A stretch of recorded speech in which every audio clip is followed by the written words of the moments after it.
next we're going to get to work on our whole grain stuffing.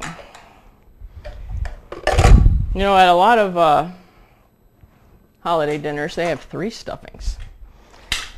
But we're just going to have 1. And we're going to start out with some celery and onion, which I've pre-diced. And we're going to do what we call sweat this. And sweating means that you're cooking it. I'm not going to use any butter or oil in here. Thought that would have been hotter, but anyway. And put that in there, and I'm going to put the lid on. And so sweating is basically steaming and getting things tender. We don't need it too tender, just a firm crispness. Okay, so let's get this stuffing going here. I like to put carrots in my stuffing, and most people don't do that. These are peeled, of course.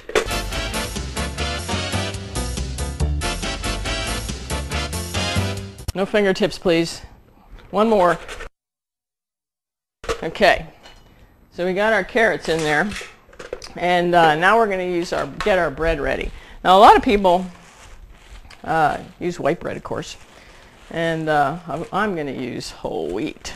We have 6 slices of white or whole wheat.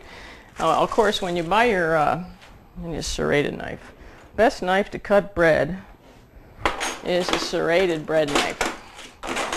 So a lot of people, when they make stuffing, like I said earlier, they have 3 stuffings. They might have oyster, they might have potato bread stuffing, or with, I guess you put real potatoes in potato stuffing, and they might have plain. Don't you think that's a little excessive? That's the trouble with holiday dinners that feature turkey, is that everybody always surrounds the turkey with starch and sugar. So we're using whole grain, which means that it has the word whole or 100% right in front of the ingredients. So in other words, it's whole wheat, whole oats, whole. That means it's whole. You can't, just because it says whole wheat on the label doesn't always mean that it's truly whole wheat. Now this bread I'm putting in is an 8-grain whole wheat from a private bakery, and it's really sturdy, you might say. And I don't use this 100% of my stuffing because it does make the stuffing a little bit more dense, but this will put a really nice nutty texture into our stuffing. It's got the grains, extra flavor. Now we're going to put some eggs in here, of course. Stuffing always has eggs. And as you know, I like to use substitutions. So we're going to put 1 whole egg, and then we're going to put 4 ounces of egg whites, which is equal to 2 more eggs. And then we're going to put some parsley in here. And when I make stuffing, a lot of times spice blends or dry seasonings in a jar are good choices. But for stuffing, I really like to use the fresh. I'm going to put some parsley in here. I have the stems picked off. It's washed. Here comes the noise level.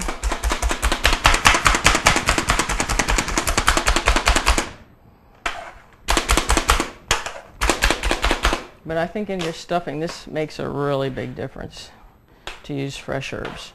And now I'm going to use also my 3 favorite herbs, which are rosemary, and this is the rosemary. I have some of it picked already, but we'll just slide the leaves right off the stem. And then the ends, which are very tender, you don't have to really worry about them. So we have rosemary, and then thyme, and sage. And sage is actually a little bit different, a little bit difficult to chop with that famous chopper. So if you get it started like this, because the sage leaves are kind of flat and rubbery, if you get it started like this and then get the chopper over it to finish it off. It's great for stress. There's a lot of stress in being a TV personality, you know. Oops, I want to save some of that for our sauce. I almost put it all in. Let's set that aside for our sauce. And last but not least, no, it's not last but not least, but next is dates. And these are already chopped dates. You know, convenience foods are really handy. But you want to be very picky about which convenience foods to use. A lot of times, well, we could have bought our stuffing already cut, our bread, but you know, you're just going to get plain old white bread. So if these dates, they're just as good chopped by somebody else as they are chopped by me. But the bread is better off cutting it in cubes by me. So how hard is it to cube up bread, really? So make good choices when you're picking your convenience foods. Dates. Oh, we're missing our vegetables. Let's see what's going on. So these were sweated and just lightly cooked. Add them, and you do want to be careful that you don't cook your eggs when you add these in. That's why I put the eggs in first. Now dates grow on a palm tree, and I'm sure a lot of you have seen a date. It's like a little finger-shaped fruit. It grows in Africa, in the Middle East. What do I need next here? Stock.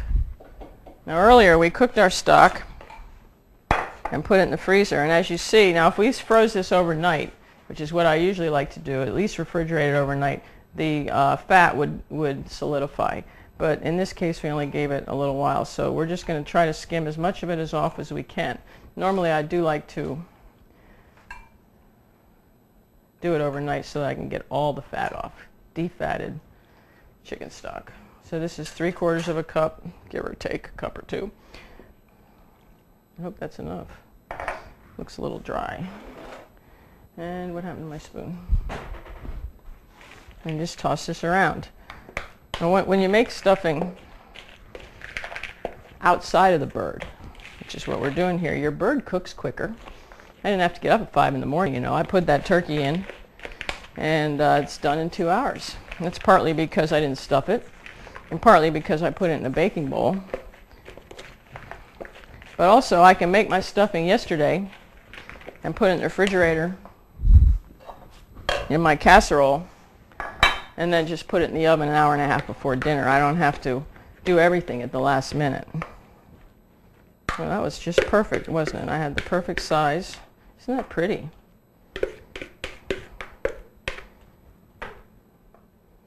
Okay, now I don't want to get a crust on it. That's one of the things about, did I tell you that we put a little more moisture in here because we're not cooking it in the turkey? You know, a lot of times the turkey puts liquid into your stuffing. You put a dry one when you put in, but when you do it like this, you want to make it a little moister so that it some of that dryness or moisture goes away while it's cooking, and then it won't be dry later. Now I'm going to put parchment paper on this so that I don't get a crust on top. And if you don't have parchment paper, you can use a brown bag. Just cut it the same shape as your loaf pan, and when you take a brown bag, you just lightly oil it with some vegetable oil so that it soaks all the way through, and then you lay it on the top of your stuffing. So we're going to bake this for 1 hour, and it cooked up very nicely. We didn't get a crust on top because we put this nice piece of parchment paper on. And look at the color in that stuffing. It has the carrots, celery, and a lot of beautiful herbs. So we'll just put that to the table. And this. Oh, it smells great. It smells just like it was baked in the turkey. But you know what? I didn't have to get up at 5 in the morning to do this because I did some pre-prep and I baked my stuffing on the side. It's not really one of the best ideas to bake your stuffing in your turkey because you do have to cook your turkey a lot longer. Most of the time the meat's overcooked and you can't set it up ahead of time. This way I could set it up the day before. You never stuff a turkey and keep it in the refrigerator overnight stuffed. It's very unhealthy. Good opportunity for bacteria to develop. But our whole wheat bread here and our whole grain bread put a nice robust texture into our stuffing and gives you a nice earthy flavor.